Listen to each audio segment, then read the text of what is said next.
Hello everyone, it's Creepy and Tina. Hi. Welcome to the channel. Hope everybody's having just a wonderful and a marvelous day and that you find yourself in the best of health. Yes, with health, as always, being most important. So let's discuss it. Let's discuss travel, health, restrictions, curfews, new things in place, all the things you need to know because we've seen the news and guess what? Lots of people are traveling. Right. You guys have gotten the bug again. You've got that travel bug you can't get rid of, although we have done videos to caution and to wait. But for those of you who are coming, let's just go over the stats. Now we're going to do this. If you guys have tuned into our lives before, which by the way, if you haven't already, hit subscribe and hit notifications and that thumbs up like. But we normally do a live once a month. But this month we are not going to be doing a live. We'll be getting to you guys pretty soon and you'll be in the know on why.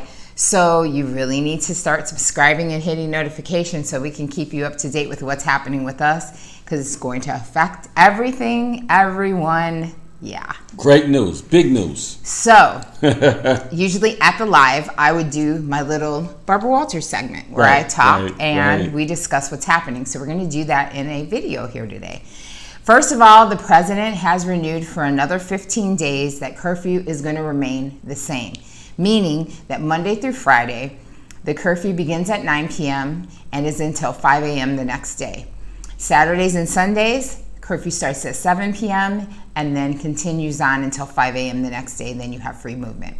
They've been giving the 3 hours to in tránsito, meaning in transit, allowing you to get home from whatever you were doing, whether that be work or whatever. You do have 3 additional hours on the curfew, but the curfew has not changed. So if you guys are coming anytime soon in the next 15 days, just know that the curfew has stayed the same. And to give you a timestamp, today is Thursday the 18th.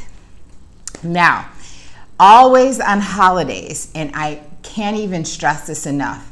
I know you guys know American holidays, but really do Google search and look up and know, before you start hitting me in comments, I'm not telling you every Dominican holiday. There's literally 1,000. There's 1,000 of them, believe me. Every time I turn around, there's a holiday.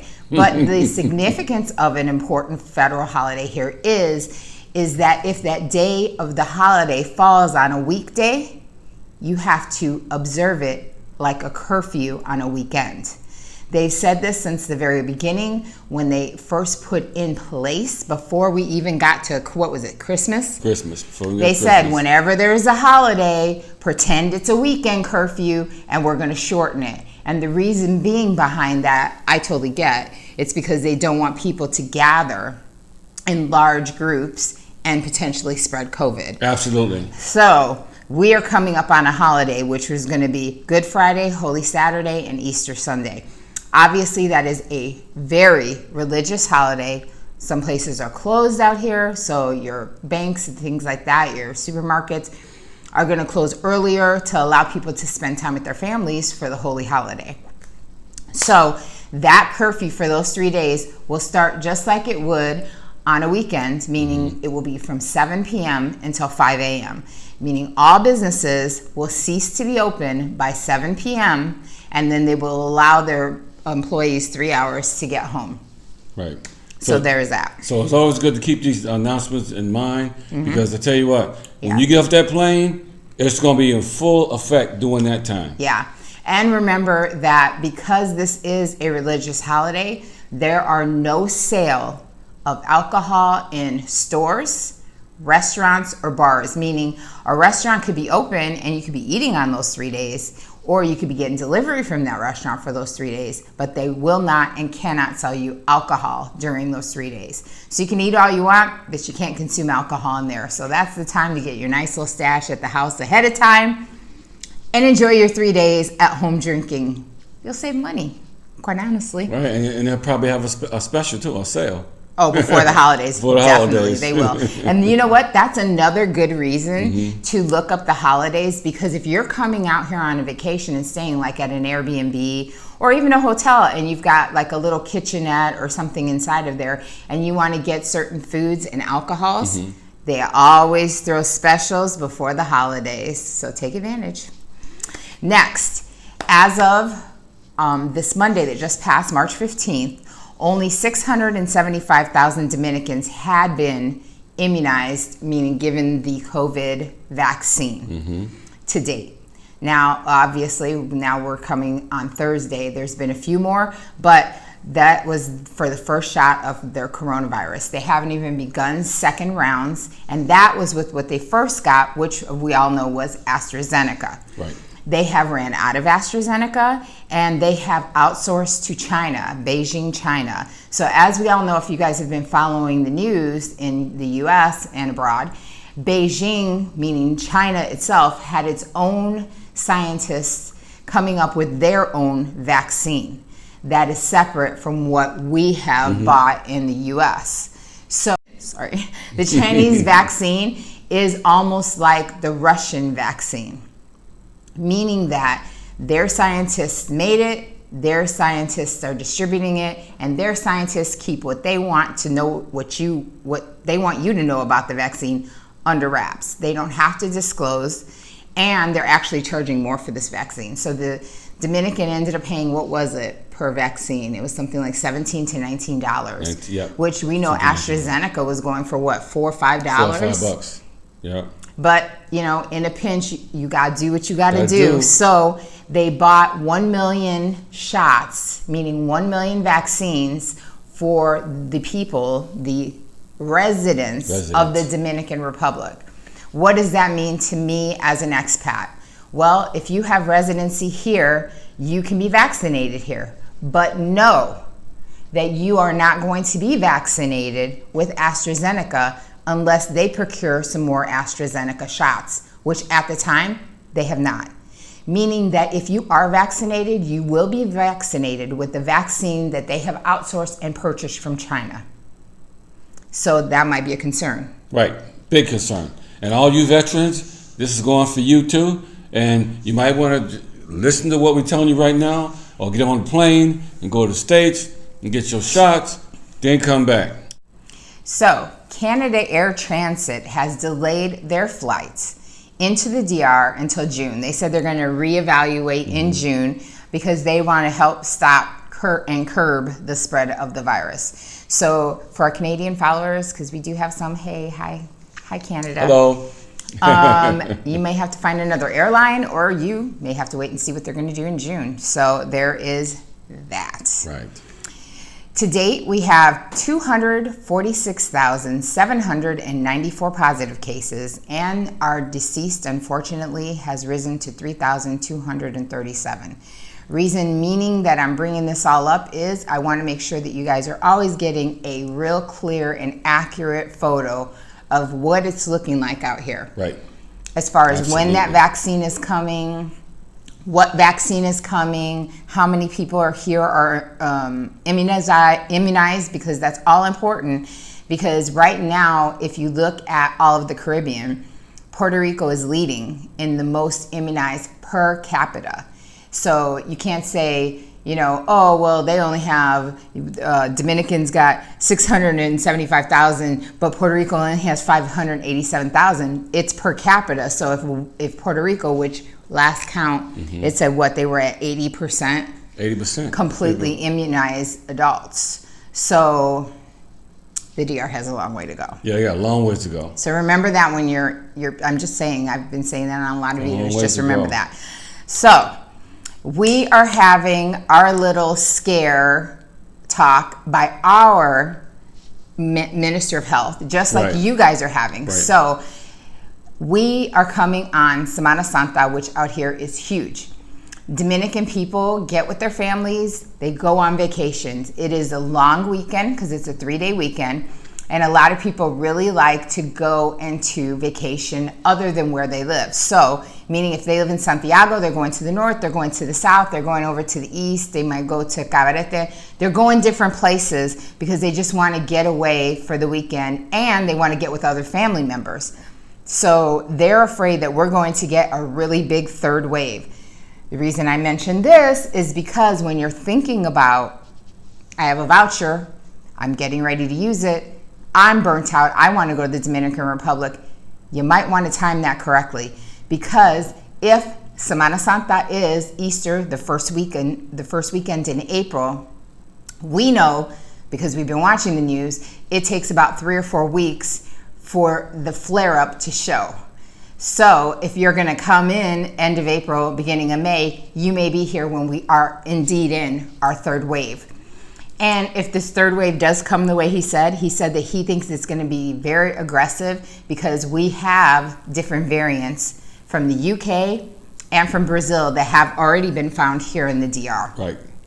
So when that third wave comes, not saying that I know what's going to happen because I'm not the president, right, but he has a tendency that when numbers rise in positive cases and or deaths rise in the DR, he has a tendency of changing his policy towards the curfew. And he thinks nothing of going boop and taking it away and saying, look, y'all are going to have a curfew of noon on the weekends, because we saw it, and 5 in the weekdays. So just remember, let us hit that third wave. Hopefully it won't come, but it's I told you, I liken it to spring break in the US. You guys are going through spring break right now.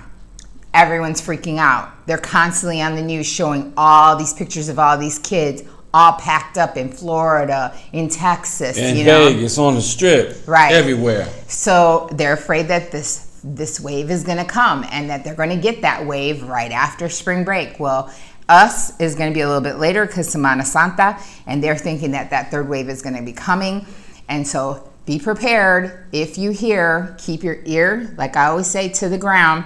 Listen to, like the video we said, Dominican Today and other news sources, so that you can track and see, is it going to be the best time for me to come? Because, I mean, if they change that or they end up closing us again, right, you don't want to be stuck here, because what kind of vacation is that? You want to come here, you want to be able to enjoy yourself. The curfew to me right now is really lax and really great. I think that, don't you? I think that, what do you think about a 9 o'clock and a 7 o'clock curfew? I think that's doable. Very relaxed. Yeah, you can still have fun. Yeah. I mean, I don't think that's too. We had where we had shut down at noon, and then we had where we had total lockdown. So trust us, 9 and 7 sounds great compared to that. So the beaches are going to be full. All the families are going to be coming together, have dinner, and celebrate the time of Easter. Yeah. So when you got all that coming together, it's the perfect storm. Okay, so that's why we're telling you what we're telling you. Families will leave the north, south, whatever part of the country that the family's in. They'll do a retreat. Everybody's together in one house, closed in. Things gonna probably happen. And then they go home to their respective cities. Right. Like you say, oh, well, I'm going to Santiago. That doesn't affect you. Well, it does if people from Santiago went somewhere, caught something from another family member, brought it back to Santiago, and then you are in the vicinity of that person that's carrying COVID and doesn't even know. So just things to be aware of, things you might want to think about if you are going to take that vacation.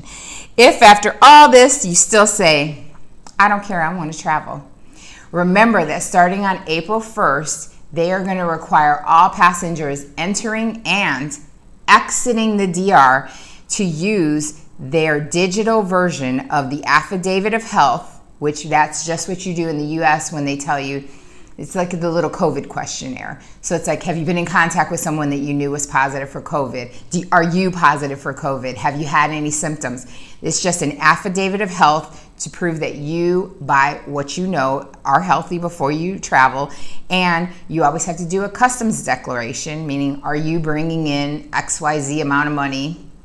And then we all get that piece of, also that second paper, which we normally get, which is the the embarkment papers or the disembarkment international form that you give to the agent. So when you're on board, before you cross the border agent, you always had to give them that paper that you had to fill out with all your information. It is all now digital.